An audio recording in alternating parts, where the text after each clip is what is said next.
എൻ്റെ പ്രിയ സുഹൃത്ത് അഷ്റഫ് അദ്ദേഹം വളർത്തുന്ന പൂച്ചയുമായിട്ടുള്ള ഒരു ഫോട്ടോ ആണ് പത്രത്തിൽ കണ്ടത്. കാരണം വേറെ ഒന്നുമല്ല, വാക്സിൻ അത് വെറ്റിനറി ഹോസ്പിറ്റലിലെ ആ വാക്സിൻ അദ്ദേഹത്തിന് കിട്ടിയില്ല. 2 മാസമായി ആ വെറ്റിനറി ഹോസ്പിറ്റലിലേക്ക് വാക്സിൻ ഇല്ലാതെ ആയിട്ടുണ്ട്. അപ്പോൾ അത് സ്വകാര്യ മെഡിക്കലിൽ പോയി വാങ്ങിയിട്ട് അദ്ദേഹം വെക്കുകയും അത് അദ്ദേഹം വളർത്തുന്ന പൂച്ച അത് ബാക്കിയുള്ള ആൾക്ക് അതൊരു വളർത്തുന്നവർക്ക് അതൊരു ഇൻസ്പിറേഷനാണ്. കാരണം ഇൻസ്പിറേഷൻ മാത്രമല്ല, നമ്മൾ സാധാരണമായി തള്ളിക്കളയുന്നതാണ്. നമ്മൾ ഒരുപാട് ആൾ വളർത്തുന്നുണ്ട്, മൃഗങ്ങളെ, പൂച്ചയെ വളർത്തുന്നുണ്ട്, പട്ടിയെ വളർത്തുന്നുണ്ട്. പക്ഷേ നമ്മൾ ഇദ്ദേഹത്തെ കണ്ട് പഠിക്കേണ്ടതാണ്. ഇദ്ദേഹത്തിൽ നിന്ന് ഒരുപാട് പഠിക്കാനുണ്ട് നമുക്ക്. അദ്ദേഹത്തോട് തന്നെ നമുക്ക് ചോദിച്ചറിയാം. അപ്പം നമ്മളെ സംബന്ധിച്ചിടത്തോളം ഞാനിത് വളർത്താൻ തുടങ്ങിയിട്ട് ഏതാണ്ട് 3.5 വർഷമായി. പൂച്ച ഇത് എൻ്റെ മക്കളെ മാതിരിയാണ് ഞാൻ ഇതിനെ വളർത്തുന്നത്. കാരണം ഇത് വാങ്ങാൻ ആർക്കും പറ്റും, അതിനെ പരിപാലിക്കുന്നതാണ് നമ്മളുടെ രീതി. കാരണം മക്കളെപ്പോലെ അതിന് പറയാനറിയില്ല. കാരണം അതിൻ്റെ കാര്യങ്ങൾ മനസ്സിലാക്കിക്കൊണ്ട് നമ്മൾ ചെയ്യണം. കാരണം ഇതിന് വാക്സിനേഷൻ നമ്മൾ വർഷത്തിലൊരിക്കലാണ് കൊടുക്കേണ്ടത്. ഒരു വർഷത്തേക്ക് ഒരിക്കൽ ഈ വാക്സിനേഷൻ കൊടുക്കുന്നത് എന്തെന്ന് പറഞ്ഞാൽ ഏതെങ്കിലും പേകളിയ മൃഗങ്ങൾ വന്നിട്ട് ഇതിനെ മാന്തിയാലോ ഇതിന് വരാൻ സാധ്യതയില്ല. അതോടൊപ്പം നമ്മളെ വീട്ടിലിപ്പോൾ കുട്ടികളും നമ്മളൊക്കെ ഉണ്ടാവും. നമ്മളെ ചിലപ്പം അത് ഭക്ഷണം കൊടുക്കുമ്പം നമ്മളെ മാന്താറുണ്ട്, ചെറുങ്ങനെ സ്ക്രാച്ച് വരാറുണ്ട്. അപ്പം അതൊന്നും ഒരു കുഴപ്പമില്ല. അതേ സ്ഥാനത്ത് വാക്സിനേഷൻ അടിക്കാത്ത മൃഗത്തിന് പെട്ടെന്ന് അത് ഇൻഫെക്ഷനായി പല രോഗങ്ങളും നമ്മൾക്ക് വരാൻ സാധ്യതയുണ്ട്, നമ്മൾക്ക് തന്നെ. അപ്പോൾ അതുകൊണ്ട് നമ്മളതിനെ നല്ല രീതിയിൽ പരിപാലിച്ച് വർഷം തോറും നമ്മൾ കൊടുത്താണ്. അപ്പോൾ ഏതാണ്ട് 3.25 വർഷമായി ഞാനിപ്പോൾ ഇതിനെ വളർത്താൻ തുടങ്ങിയിട്ട്. എനിക്ക് ഇതുവരെ ഇതുപോലത്തെ ഒരു അനുഭവം ആദ്യമായിട്ടാണ്. ഇപ്പോൾ ഒരു കഴിഞ്ഞ 18-ാം തീയതിയാണ് ഞാൻ വാക്സിനേഷൻ അടിക്കാൻ വേണ്ടിയിട്ട് പോയത്. അത് ഫസ്റ്റ് ഞാൻ പരവനടക്കം വെറ്റിനറി ഹോസ്പിറ്റലിൽ പോയി. അവിടെ പോയിട്ടാകുമ്പം അവിടെ നിന്ന് പറഞ്ഞ് വാക്സിനേഷൻ ഇല്ല. ഞാനിപ്പം എൻ്റെ ഡേറ്റ് 2 ദിവസം കഴിഞ്ഞെങ്കിൽ ഇതിന് എക്സ്പയർ ആവും. കാരണം അതിൻ്റെ കാലാവധി തീരുമല്ലോ. കാരണം അതിനൊരു പീരീഡ് ഉണ്ട്, അതായത് 1 വർഷം. അപ്പം പറഞ്ഞ് സ്വകാര്യ മെഡിക്കൽ, അങ്ങനെ സ്വകാര്യ മെഡിക്കലിൽ പോയിട്ട് ഞാൻ 200 ചില്ലറ റുപ്യുണ്ട്, 160 റുപ്യൻ്റെ വാക്സിൻ ഞാൻ വാങ്ങി.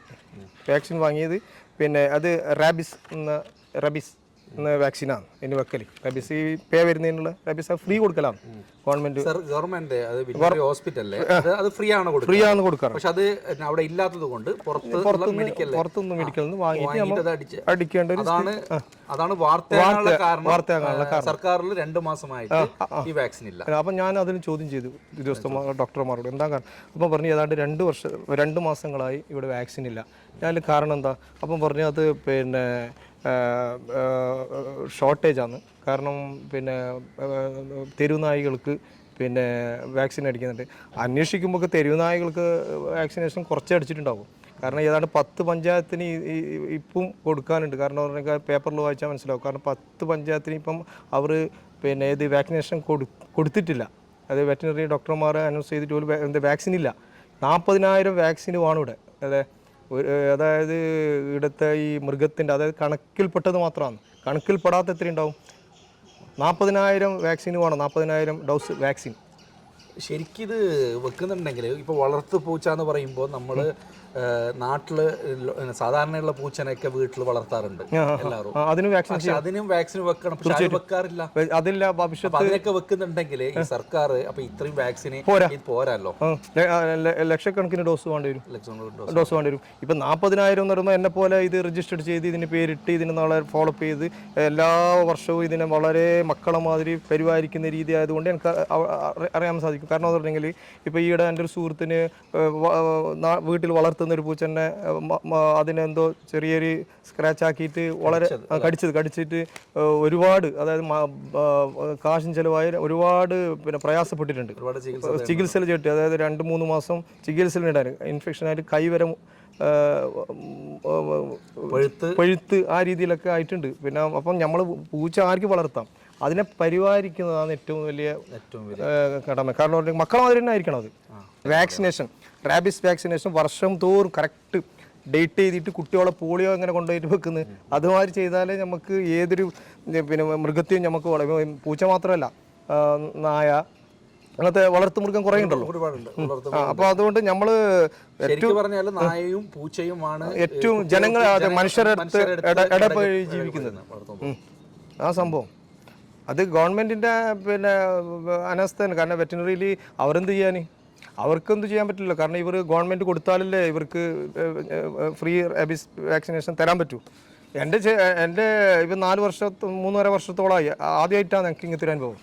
ഇപ്പം ഞാൻ പോയിട്ട് സ്വകാര്യ മെഡിക്കൽ ഷോപ്പിൽ നിന്ന് വാങ്ങിയിട്ട് ഞാൻ വെച്ച് അതുകൊണ്ട് വെക്കാണ്ട് എത്ര ആൾ മടങ്ങി പോകുന്നുണ്ടാവും. ആരും ഇത് ചിലവിടില്ലല്ലോ. പിന്നെ കാസർഗോഡ് പോയി അവിടെ നിന്ന് സ്വകാര്യ മെഡിക്കൽ ഷോപ്പിൽ നിന്ന് വാങ്ങി അതിലെ അതൊന്നും ആരും നിൽക്കില്ല. നമ്മൾ പിന്നെ എന്താ പറയുക മക്കളെ മാതിരി വളർത്തുന്നതുകൊണ്ട് പിന്നെ ഇതോടുപാട് ഇതിനൊക്കെ രോഗം വരുന്നതിന് ഒരു വാക്സിൻ അടിക്കലുണ്ട്. അതിന് 800 ചില്ലറ ഉറുപ്പയുണ്ട്. അതൊന്നും നമ്മൾ സ്വയം ചെയ്യണം. അത് നമ്മൾ സ്വയം, അതിന് സർക്കാരില്ല. ഇതെന്തെന്ന് പറഞ്ഞാൽ സർക്കാർ പിന്നെ ഗൗരവപരമായിട്ട് എടുക്കുന്നുണ്ടെങ്കിൽ ഇത് റാബിസ് എന്ന് പറയുന്നത് പേ വരുന്നതാണ്.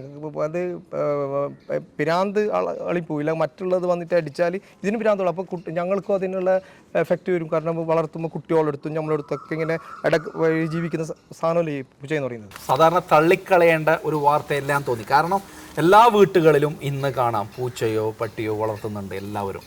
അത് വളർത്തുമ്പോൾ വളർത്തേണ്ട രീതിയും കൂടി നമ്മൾ മനസ്സിലാക്കണം. കാരണം ഒരു വെറ്റിനറി ഹോസ്പിറ്റലിൽ പോയി കഴിഞ്ഞാൽ അവിടെ വാക്സിൻ ഇല്ലെങ്കിൽ ഇത്തരത്തിലേക്ക് പ്രൈവറ്റ് മെഡിക്കലിൽ പോയിട്ടെങ്കിലും ആ വാക്സിന് ആ പൂച്ചയ്ക്ക് പട്ടിക്ക് കൊടുക്കണം. കാരണം അത് നാളെ നമ്മൾക്ക് തന്നെ ദോഷമായി മാറുകയാണ്.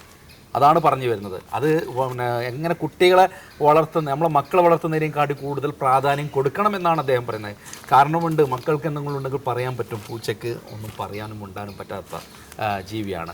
അപ്പോൾ എന്തെങ്കിലും പിന്നെ അസുഖമോ മറ്റോ വരുമ്പോൾ അത് മറ്റുള്ള ആൾക്കും അത് കടിച്ചാലോ മാന്തിയാലോ അത് പറയാൻ നമുക്കും കൂടി പറ്റില്ല. അപ്പോൾ അതുകൊണ്ട് ഏറ്റവും നമ്മൾ വളർത്തേണ്ടതല്ല, വളർത്തുമ്പോൾ അതിൻ്റെ പ്രാധാന്യത്തോടു കൂടി തന്നെ ആ പൂച്ചയെ വളർത്തണം, അതിനെ പരിപാലിക്കണം എന്നും കൂടിയാണ് നമുക്ക് പറയാനുള്ളത്. News desk, radio India vision.